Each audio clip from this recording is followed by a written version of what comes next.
Welcome to today's Energy Central webcast entitled, Taking Stock of Integrated Demand Response and Energy Efficiency Programs. A few housekeeping notes we'd like to mention. For best results viewing the presentation, we recommend using a wired high-speed internet connection, as wireless connections can be unpredictable. If you cannot get adequate sound from your computer speakers, you may dial into the audio portion using the telephone number listed in the right-hand panel of your interface under the audio section. Following the presentation, we'll have a brief question and answer period. You may submit your questions at any time using the interface on your screen. I'm happy to introduce today's speakers. We have with us today Jason Brewington, Director, Product Management at Converge, and Stuart Scher, Managing Director, Energy at Navigant. Now I'm happy to turn the floor over to our first speaker, Jason Brewington. Jason, welcome to the event. You have the floor and should have control. Okay, thank you, PJ, and thanks to everyone for attending this morning or this afternoon, wherever you may be. So today, Stuart and I have about 35 or 40 minutes of content for you that we're going to deliver in two parts. I'll be taking the first part where we discuss things like enrollment, engagement of your customers, and engagement of your customers' devices in your programs. And then I'll hand it over to Stuart, and he'll discuss with us energy savings of DR programs, the interactions between DR and EE, and the cost effectiveness of IDSM programs. And then we'll save some time for questions and answers. So this part of our conversation draws upon some of our experience here at Converge, as we've worked with a diverse set of utility partners. As a software company, our IntelliSource platform provides demand response management, customer engagement, energy efficiency, and the management of distributed energy resources. Integrated DSM programs, we have some examples. Duke Energy runs a growing small business program out on the East Coast that is expanding. In New York at Central Hudson, we provide targeted demand response and energy efficiency to help defer capital expenditures. And the interesting thing about this project is targeted DR, in that it can help drive some pretty aggressive enrollment goals, so some things to talk about there. Gulf Power has an award-winning time of use program with about 18,000 participants and growing.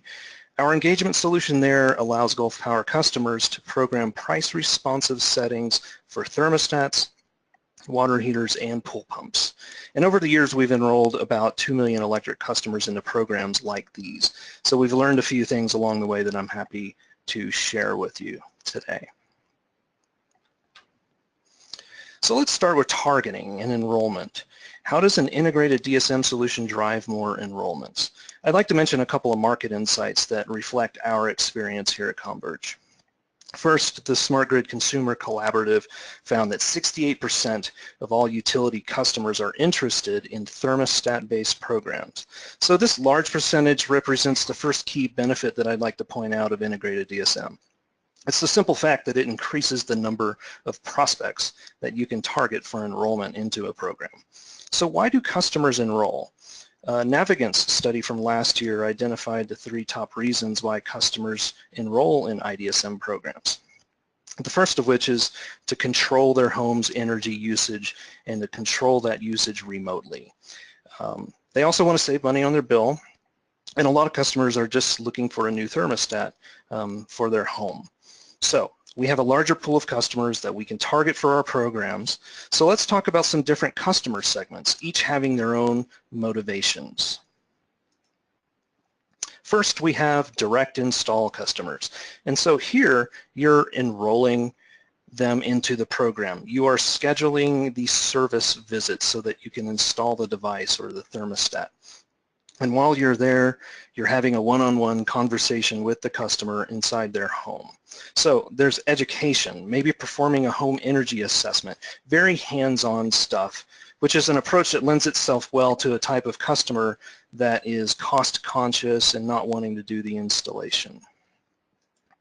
Secondly, there are those who are looking for a consumer device, but who still aren't interested in installing it themselves. And here you can help not only with a subsidized thermostat, but also installation services and all those touch points that I just hit on earlier. The next segment is what I call referred BYOT. This is a customer that wants a consumer thermostat, but they're looking to you to help them select it. These customers can buy the thermostat directly from you on your online store, where you can provide program incentives or a rebate on that device that's in line with the purchasing experience. The best part about this kind of customer is that they're buying from you, so they're getting an immediate benefit, and they're inviting you into their home. So this is selling a consumer device with a deeper relationship. And then finally, there are customers that have either purchased the thermostat on their own or they plan to soon. In this segment, we end up working with the thermostat manufacturers to find out which customers are in your service area and target those people for enrollment. Now, these customers likely paid full retail for that device, and so many are interested in recouping their costs. So you can retroactively apply a rebate as an incentive when they enroll their thermostat, and you can use that in your messaging. Now, you can think of these segments as a range of involvement, from a very hands-on approach to one that involves simply harvesting a device that has already been installed. And the point here is that this is a mix, and you need to target all of these to take full advantage of that 68% that I mentioned earlier. And each customer segment has their own unique motivations, and therefore there's unique messaging that you will need to use to draw them into your program enrollment. Okay, so on to engagement. To start, let's talk about program goals. On one side, we have a set of grid-centric goals to which the utility needs to attend. On the other side, we have motivations of a consumer, whether those come from financial needs or seeking more control over their energy usage or from a green mindset in general. The customer wants to manage their bill and their home energy usage, and the utility, of course, needs to manage the grid. So the obvious point here is that we need to bridge this gap between the two sets of goals to build a compelling offer to a wide range of consumers. And a few things that I want to point out here.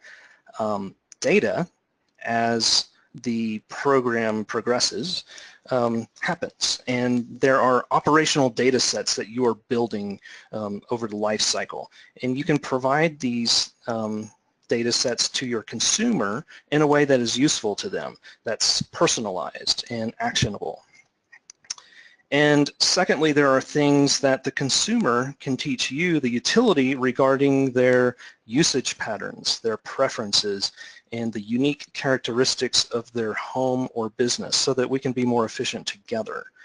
And then thirdly, when data has a presentation and a place to go, then you have insights. And that's why this bridge is so important. In a word, this bridge is engagement itself. So for engagement, there are lots of definitions out there. And this first one is a little bit circular, and while it states the goal of engagement quite well, it's really not that helpful as a definition. I really like this mechanical definition where there are two parts being interlocked so that they move together in a coordinated fashion. Really, this engagement is a delicate business, and we talked about building this very important bridge between those two sets of goals, and we know that good engagement affects the overall performance of your programs. So we're definitely shooting for more Golden Gate Bridge and not Galloping Gertie. Okay, so we talked about the segments of target customers and how they're motivated differently. These types of consumers require a different approach with regard to engagement as well. So things were simpler back in the day of switch-based programs, right? We installed a gray box on the outside of the home, and we didn't really need much interaction with the consumer, if at all. And where some of us might mourn this loss of simplicity in the solution, many of us have embraced the opportunity in providing customers with options and control over their usage. and their participation. Integrated DSM with thermostats is a move from an outside the home to inside the home. So how do you be more like Amazon and less like a Comcast? How do you provide a 2-hour service window instead of 4? Think about great consumer-facing companies that you let inside your home, and think about why that can't be the utility company as well. So let's go back to our customer segments from our targeting and enrollment discussion just earlier. Now, we can view these segments collectively as a spectrum of involvement. Your level of involvement changes as you move towards the right.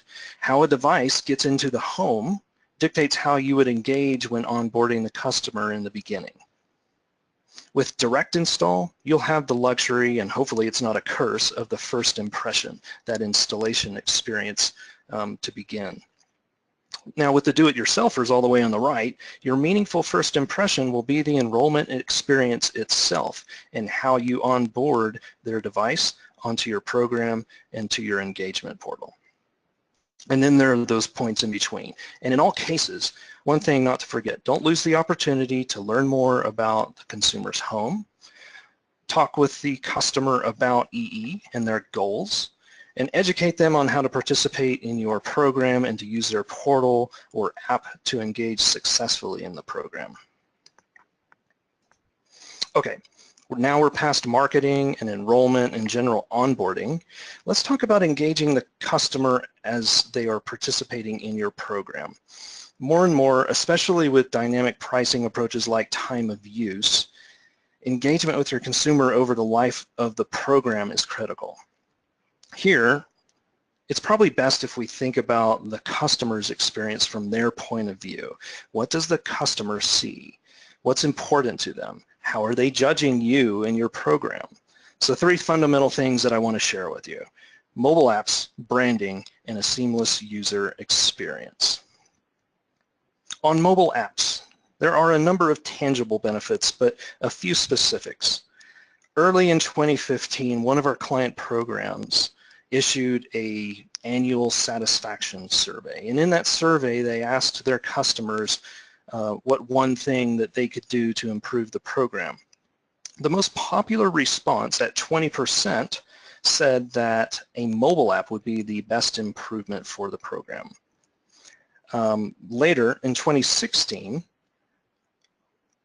we looked at Fort Collins customer data in terms of engagement. One thing we noticed is that 80% of all of the consumers in Fort Collins, all of their customers, were accessing the engagement portal and thus their thermostat from a mobile device.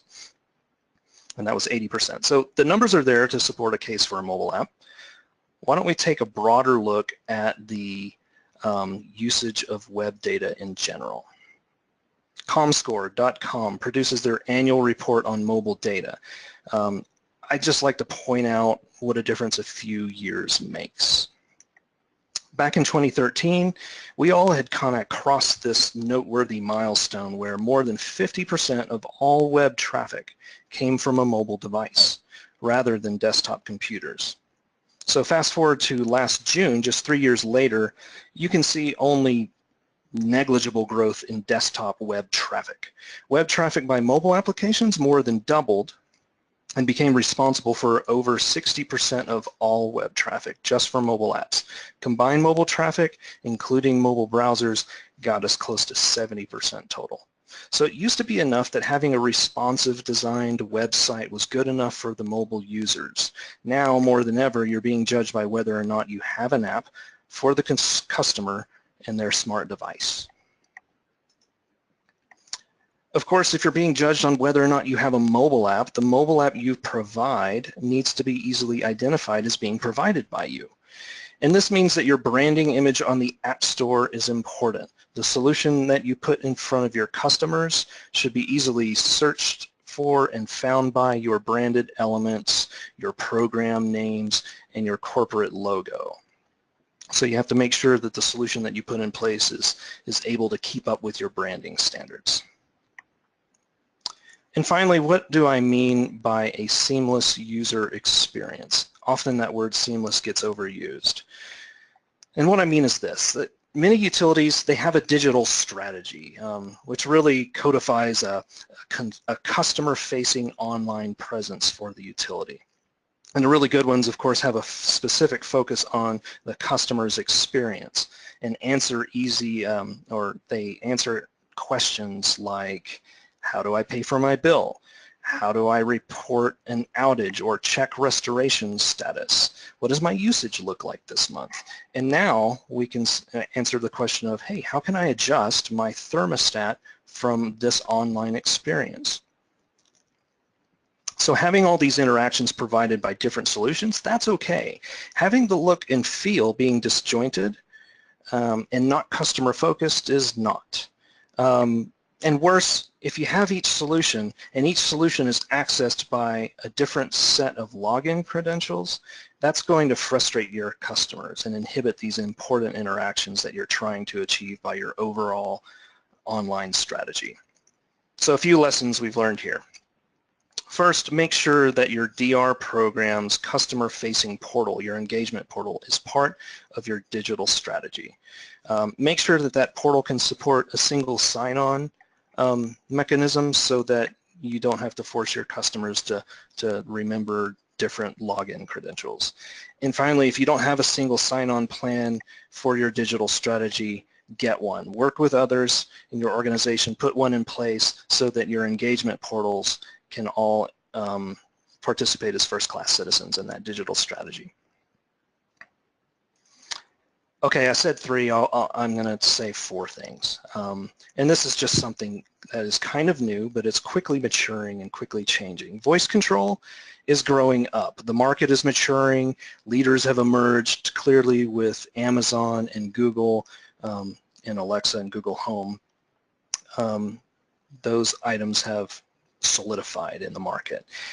This is really another way for us to get creative and engage the customers at a whole new level. It's also a way for us to all stay relevant with the customer and get them excited about interacting with your programs. Something else that I'd like to share with you, some numbers from a 3-month retention study that a mobile marketing company called AppBoy runs every year. What AppBoy do is they watch a rolling 3 months of user retention on their mobile platforms, and they report their results every year. Basically, over the past few years, the analyses show that without engagement, customer retention declines over time. And not only that, but your app is competing against many other apps for consumers' eyeballs. And here's the summary. If a user downloads and logs into your app on day one, shown by this yellow box in the middle here, you only have a 55% chance of retaining that user after 3 months. Now, the good news is that if you engage that same user within 1 week, that number improves to 82% here. And subsequent weeks of positive engagement can get you up to 90% retention. So what this tells us is that early engagement retains users.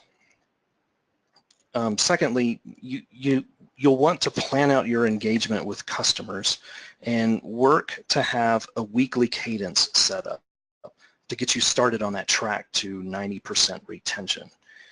And finally, remember that those important touch points, based on whether this is a direct install or a bring your own device or all those points in between, your plan for outreach and engagement should be a little bit different.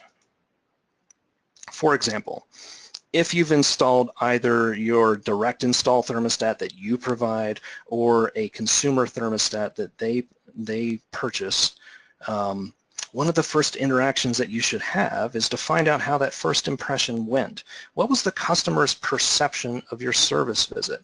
And based on that perception, would they recommend your program to a friend? Another example, a good next step would be to learn more about the consumer's home and to make suggestions to save energy and to save money. Issue a call to action to them, ask a few questions, and offer a service in return. So now in these two examples that I just brought up, the best, most effective approach is to use your portal, itself to conduct these quick surveys. So it's back to that concept of a seamless experience. This allows the consumer to easily connect these communications with their participation in your program and thus their engagement moving forward. Another great way to keep someone engaged is to tell them something new fairly regularly. Teach. As a utility, you have lots of information that your customers will find useful. Here's an example of an infographic that provides a breakdown of your various energy sources. This has an added touch that shows where the customer's participation in your program fits into the overall energy mix. Have your portal communicate these things fairly regularly, and they're not hard to find. Chances are they're already existing on your website. Just package them up and deliver them via your portal to increase this engagement.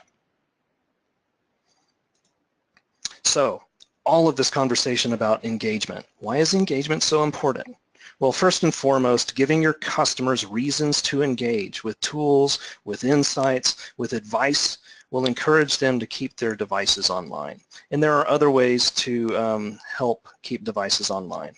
One is if you're providing the installation services, make sure when you're doing that site visit to educate your customer on using the portal and the importance of keeping their thermostat online.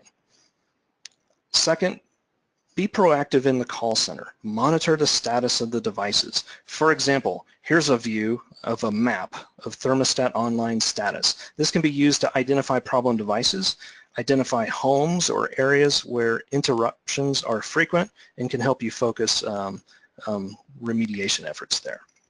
And finally, make sure that your customer engagement portal itself or the app can notify the customer directly should their device go dark.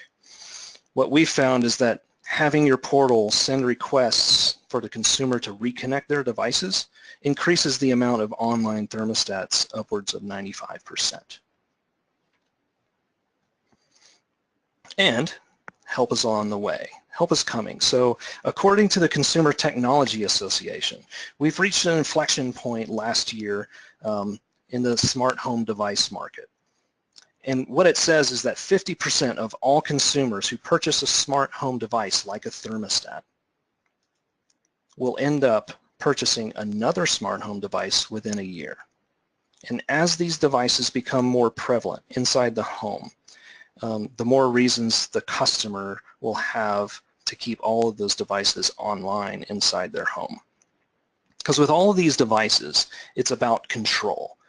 If the device is online, they have some element of control over their home. So think about that psychologically. Not very many of us will tolerate a loss of control. So if there's no connection, usually most consumers will work to get those connection issues resolved. And with the thermostat being part of this growing ecosystem, your integrated DSM programs will benefit from higher device availability. So some key takeaways to review. IDSM programs allow you to target more prospects, and there are many ways that a thermostat can end up in the customer's home. And each way needs different messaging, and each has a different early engagement plan. Regarding engagement, you need a plan for customer engagement. Just don't wing it. Incorporate your customer portal in with your overall online customer experience as a first-class citizen, like I said earlier. Otherwise, engagement can suffer. And you definitely don't want that to happen because customer engagement is important to keeping those devices online. And finally, I invite you to visit Converge's Knowledge Center to learn more about this topic and lots of others. And at this time, I will pass it over to Stuart Scher to take on his part of the presentation. Thanks, everyone. All right, thank you, Jason. And we'll get to where I'm going to begin. I'm going to be talking a little bit from an M&V point of view, but I don't mean an analytic point of view. When we're talking M&V, we're really focused on what are the impacts of these programs. You have an integrated EE and DR program, so how are the impacts different than the impact if you run programs separately?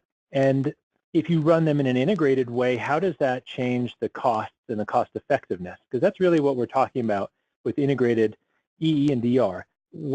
How does that affect the energy and demand savings, and how does it affect the cost effectiveness? So one way to look at this is what I've got on the screen. You've got demand response, and you've got energy efficiency. You've got demand savings, and you've got energy savings.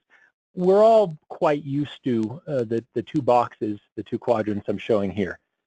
Demand response creates, you have events, creates demand savings. We pretty well understand that. I'll dive into it just a little bit. Then on the bottom right, energy efficiency is creating efficiency improvements over most hours of the day, just about every day of the year, and you get energy savings. So when we talk about integrated EE and DR, we're really talking about these other two boxes. For one, the upper right, what kind of energy savings can you get from demand response? And bottom left, I may have mislabeled, bottom left, the demand savings that you can get from energy efficiency. So it's kind of the opposite of what we typically think about. Then really what I'm going to conclude that where it all comes together is the integration part, the integration of operations, of marketing, which is a lot of what Jason just talked about, and how does that lead to cost savings and to better cost effectiveness. So I'm going to start in the upper right, the energy savings from demand response. So here we are, simple graphic. I will show some real data in just a moment. But in the upper right, you can see a little month, a calendar of a month. It's just a couple of events that we're talking about. And again, we usually focus on that middle pink section, the reduction of peak load in the late afternoon or middle of the day, depending when you're calling an event, and what is the demand reduction in that period. We've also got potentially pre-cooling. We've got snapback. So there's a question I get asked all the time. I remember being asked this question 10 years ago, and I still get it asked today. What kind of energy savings are we getting from demand response? So let me dig in just a little bit to show you, this is one element of demand response. Remember, if we think of, IDSM, if we think of IDSM as energy savings from DR, demand savings from energy efficiency, and the cost savings from the integration of the two. Right now, we're just focused on those energy savings from DR. So we have an event, in this case, 3 o'clock in the afternoon. It's called the demand drops. We've seen these types of charts before. We've got some energy savings that's represented by the red area between the two, between the black lines. But then we've got the snapback later in the afternoon. So, the question is, what does it net out to? Is there some real savings here when we do the math? So in many cases, we've done this. Let's start with the left side. We've got a typical load control event for an air conditioner. Sometimes you may get 1 kW. There's many reasons why utilities will get much less than the 0.78 kW I show here. But this is actually real data from a program we just finished evaluating. 0.78 is the average kW impact over a demand response event. Then when you factor in the snapback afterwards, the 4 hours of the event in terms of energy only average to 0.19 or about 25%. And that's pretty common across programs. This is one data point from one program. Very common to get residential load control to have about 20 to 30% energy savings compared to what you get just during the event. So what does this 0.19 mean? This means for every hour of event that you have, typically say 3 or 4 hours, you're going to get 0.19 kWh for each hour. All right, well, how does this add up to? What does this add up to? Is this a lot? Is this a little? It's really hard to say out of context. So look at this orange box, and if I go to the next slide, there's that orange box. Okay, now it's pretty small when you start adding up a 4-hour event, right? Because this the orange is just per hour. Then you talk about 10 events per year. Now you're starting to get something a little bit bigger. So the question is, again, is this a little or a lot? I'm going to stop for just a moment looking at that green bar on the right. Notice there's no units or no numbers anyway on the axes. How many CFLs do we think this is? We're not doing an online poll, but I want you to just take a moment and think, okay, it's probably 1 CFL, or it's an air conditioner after all. We're reducing the kW every time we do it, so 3 CFLs. What's the equivalent? look at these three bars. I'm going to put them onto a new graph and do a comparison here. So this is energy savings in an entire year from a demand response event, right? There's that 10 events bar, adds up to about 7 kWh per year. A 60 watt equivalent CFL at 3 hours a day, about 43 kWh per year. So your DR programs, if you're just operating them as nothing more than event-based load control, are giving you really negligible savings. I have told clients, let's not even bother putting that in the cost effectiveness. It's just so small. Sometimes we do it, sometimes we don't. But this is what you're talking about. So until you do more integrated EE and DR, where you're having a kind of joint offering that's aimed at energy savings, you should not count on energy savings from DR. So clearly this is not what we're talking about. When we say IDSM, we're not talking about energy savings from DR events. We're talking about something more coordinated, where you have more of a joint offering.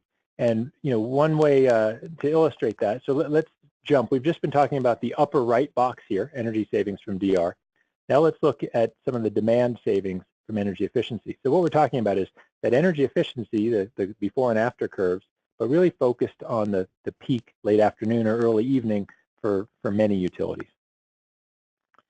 So if we go from there, let's look at an example, because a great example of an integrated EEDR program is a smart thermostat program.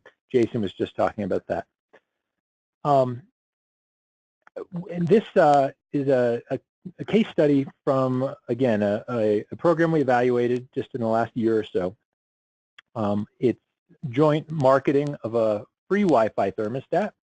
The aim is to achieve both energy savings and bill savings, of course, but also customers, in order to get the free thermostat, need to agree to load control. And in this case, it was a temperature offset.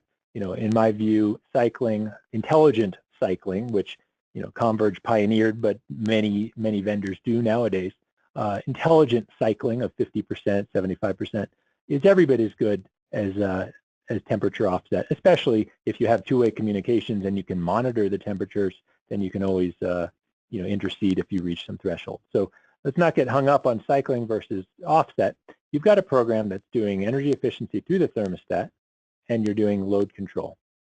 So you want to achieve energy and peak savings, but importantly, the driver of a program like this is largely the cost effectiveness. By getting both energy and demand, we ought to be able to make it somewhat more cost effective. So let's start with the energy savings. Here's the results from a year of program operation. Energy savings from this was really about 1.5% per customer. It comes to maybe 200 kWh a year in this case. Good or bad? Again, I'll stop and ask that question. For reference, your residential energy reports, your O-Power type programs, get in the neighborhood of this type of savings. So while it's solid savings, it's statistically significant, shown by the thin vertical bars. They're all positive savings. It's not huge. And when you're talking about the burden of the cost of not only marketing and program operation, but the cost of a thermostat, it's going to be tough to make a smart thermostat program cost effective on its own just from the energy savings. I don't show calculations here, but at 1.5% savings, when you're paying for a $100+ thermostat on top of all your other costs, that's going to be tough. So we're really counting on some of the peak demand savings as well as energy savings to make this cost effective. So if we look here now at the peak demand impacts, remember this is the not from load control events. We're not talking events here. We're just talking the energy efficiency impacts that happen to be at peak and reducing the utilities, say, avoided capacity costs. In this case, this wasn't a pretty picture. So being above the gray bar in the middle is positive energy savings, positive demand savings. So you can see over on the right, the 100% cycling actually shows some demand savings, but there's two things that might jump out at you. A, it's tiny, less than 0.1 kW demand savings. And when we look at a confidence interval around it, it's not even necessarily above 0 at 90%. And then the other two data points at 50% cycling and 75% cycling actually don't show any reduction at all, and the uncertainty makes it so we don't know one way or the other if they're saving. I think a message here is if it's saving anything, it sure is not saving a lot. So what's happening here? This is an integrated EEDR program offered through a thermostat. We got some reasonable but modest energy savings on the last slide, and we've got no peak demand savings here. So what's happening?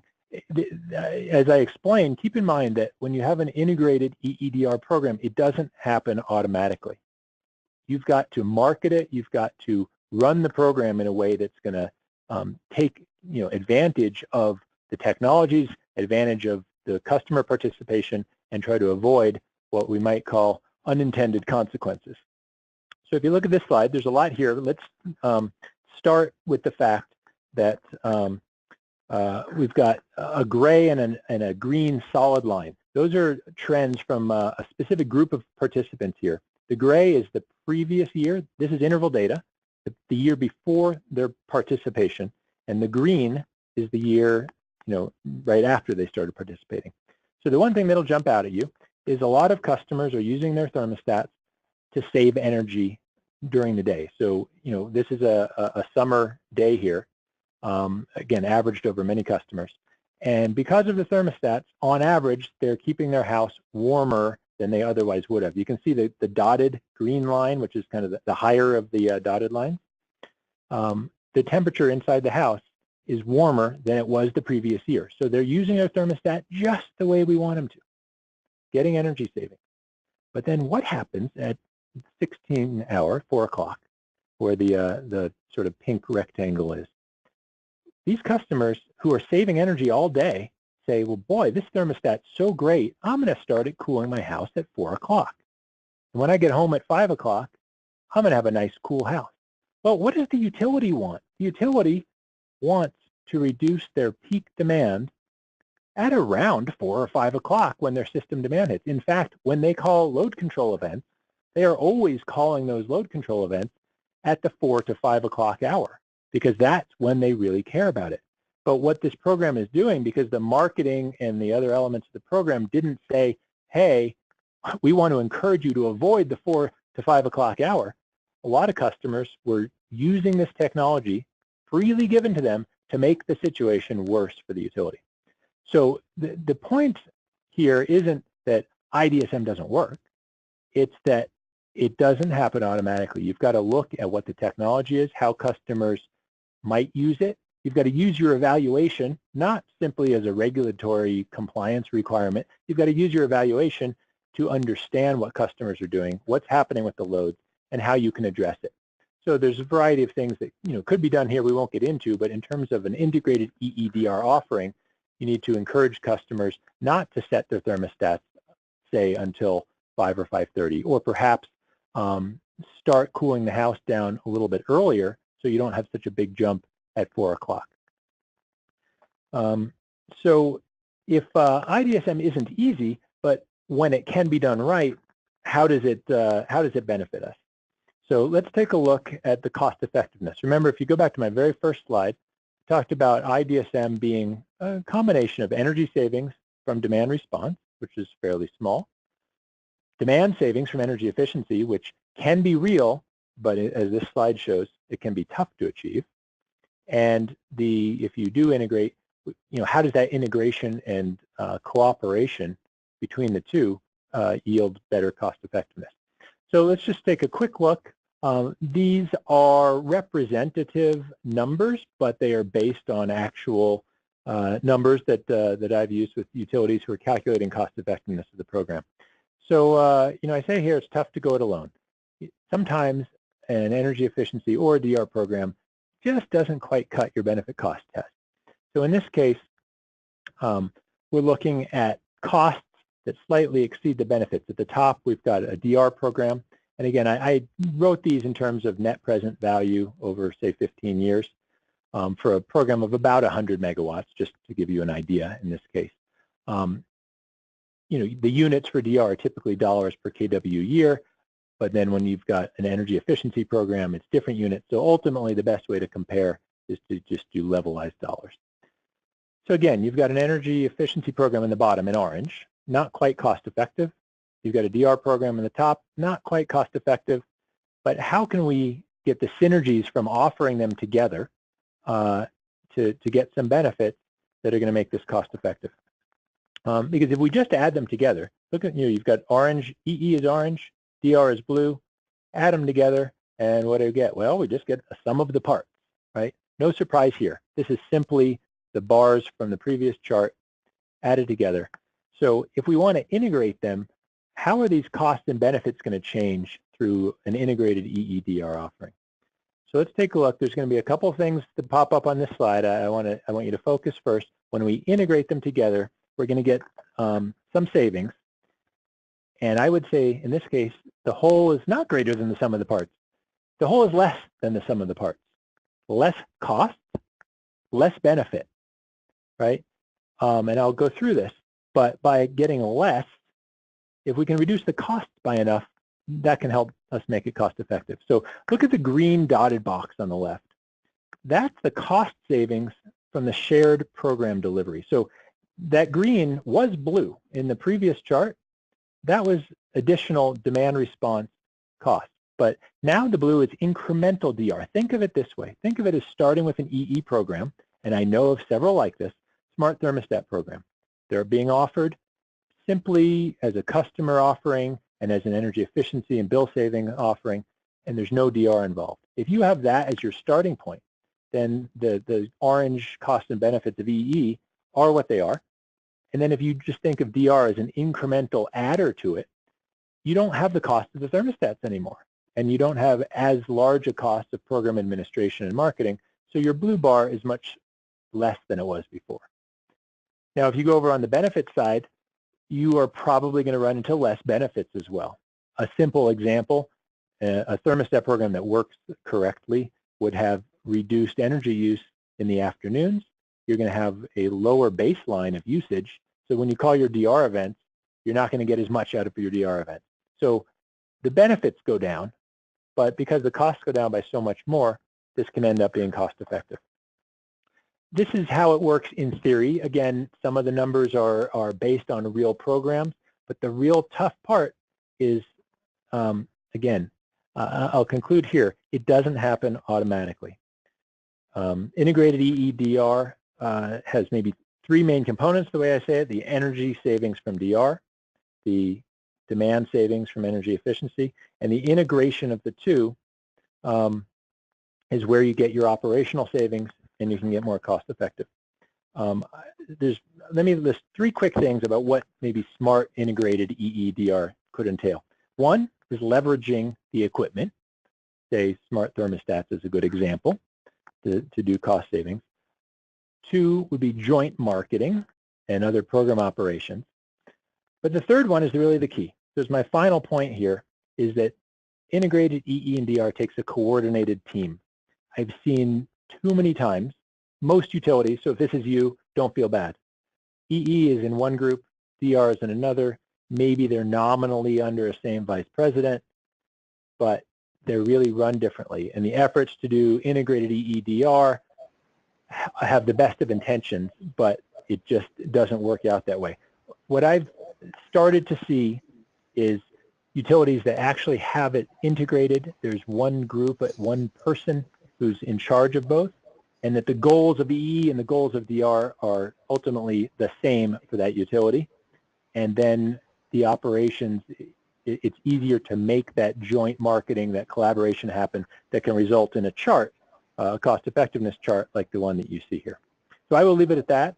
And Jason, if you want to take questions or whatever you want, we'll take them. Sounds good. Thank you, Stuart.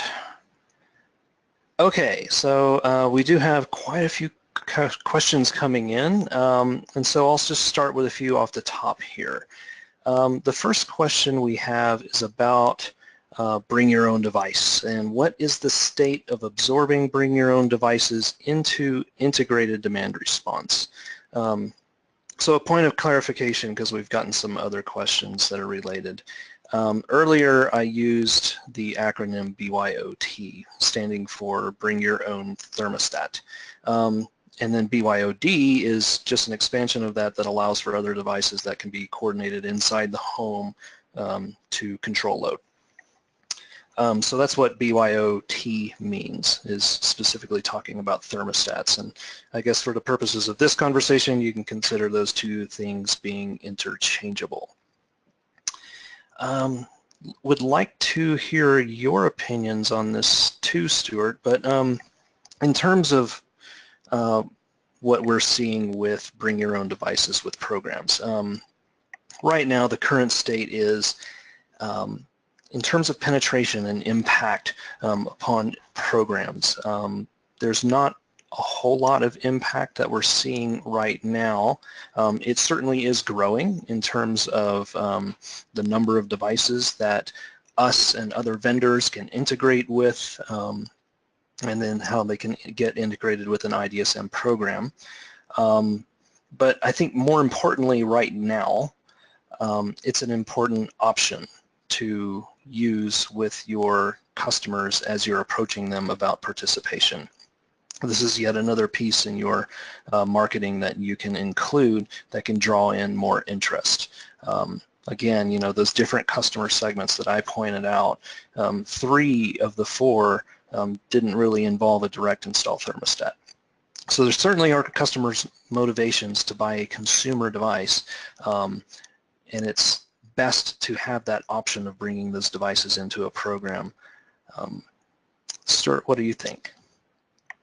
Yeah, so on the topic of the state of bring your own devices to DR, clearly in the early stages, but there's a very good reason it hasn't happened fast, which is the integration issue. You have multiple vendors, and they each have, you know, different software, different interest in the way they communicate or allow a utility to communicate with their customers.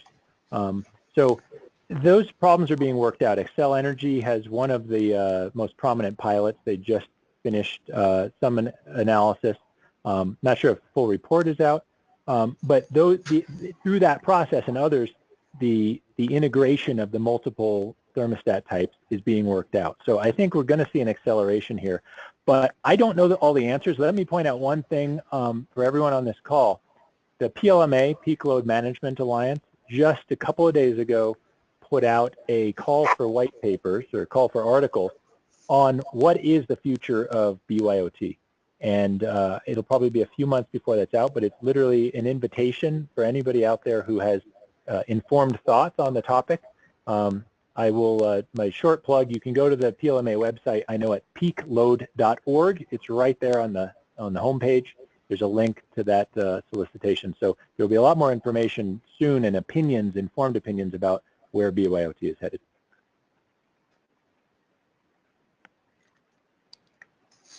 Okay, next question. One question asked, could you explain a little bit more on how voice control can be tied to DR? I can take this one since I brought it up. With voice control in user devices, so certainly thermostat manufacturers have built voice control elements into their products, and you can expect the same for a number of direct install thermostats as well. In terms of DR, not a whole lot of interaction specific to demand response, but really around the engagement. So think about things like when you ask Alexa for an update. Your updates can include things from news sources, weather, things like that. You can think about being able to provide updates to your customers via those mechanisms. So another way of sending out information or delivering calls to action, maybe updating or notification of scheduled DR events, things like that.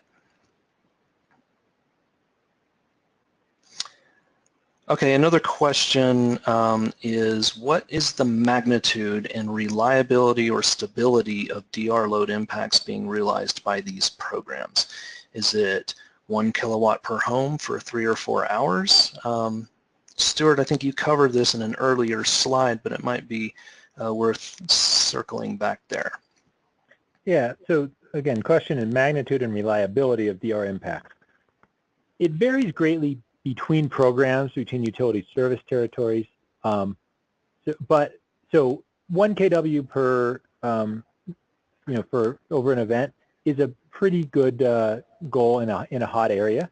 There's many areas, even in California, sometimes it's down at 0.3, simply because they're letting people in the coastal cities participate, and it may be a foggy day when it's hot elsewhere, and they just don't get a lot of impact. So, you'll have to look at your own situation. In the Northeast, a lot of, it may be hot days, but many people don't have their air conditioners on as a matter of routine, so you get much lower impacts there, even on a hot day, because it's just not it's not necessarily turned on in many areas in New England.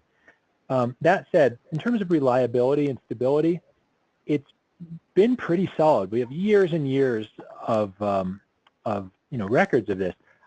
I've seen resource planners and operators question time and again demand response, and it's understandable because they don't fully control it. But one thing that's even more reliable about DR is it tends to come on even if it's slightly, if you get 0.7 kW per customer instead of 0.8 one day, that's better than 0. You don't have a CT that doesn't start. You typically have demand response that might have a slightly less impact. So most utilities do some sort of a D rate, or they assess how flexible the DR is, how many times it can be called, maximum event duration, and then they just factor that into their planning. So the reliability and stability is solid. It's just you need to assess what number you can use for your own situation. Okay. There's another question that's directed to you, Stuart. You mentioned that EE and DR programs are run by different people within the utility, which limits their cost effectiveness. How does this equation change when you try to bring in the benefits related to distribution planning, distribution deferral, etc.? That's a good question.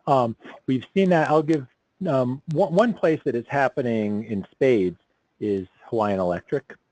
Let me just tell an anecdote, and I think this kind of sums it up. Every utility has a bit of trouble. I've seen some utilities that they can't get the resource planning department to give them an avoided cost number for their filing. Like, it's so hard to get their attention. On the other extreme, at Hawaiian Electric, there was a culture somewhat similar to that, and I don't want to say anything that bad and not pointing fingers. It was actually a very positive experience where a very senior leader of the company in the resource and operations group told his staff, you need to engage here. You need to coordinate because it's in our interest to get this resource working for us. It's not a side attraction that we have to deal with. And from that, really that moment, from what I've observed, there's been much more cooperation, collaboration. The resource team, and I've seen this at other utilities, the resource team gives more information more freely because they understand that this resource will be built, and they want it to be as good as it can be. And then from the planning, the DREE teams, they're certainly trying to cooperate to make it as good of a resource as it can be. So it's really got to be that common goals. If the utility establishes common goals between the resource planners and the DREE teams, you'll see positive outcomes. I've seen this elsewhere on distribution deferral as well, where the teams are working together so that the EE team and DR team can develop the resource that gets analyzed and run through the models. And it's these are things I didn't see 2 years ago that I'm seeing today. Okay, quickly running out of time. There are a lot of questions here that actually would require a little bit of time to clarify and answer. So I think one thing that we ought to do, Stuart, is share some of these questions amongst ourselves and follow up on them. If you've asked any of these questions and are interested in following up directly with either me or Stuart, our email addresses are on this page that you're looking at. And yeah, lots of really good questions that we'll follow up on. Very thankful to have all these questions to look at. At this point, I think I'll leave it here and turn it back over to you, PJ, to close us out. Thank you so much. We really appreciate your participation today, Jason and Stuart. For our audience, we hope you've enjoyed today's discussion. As you log off, please take a moment to complete our survey and give us your feedback so we can continue to provide you with quality content. Thank you for attending, and this does conclude today's presentation.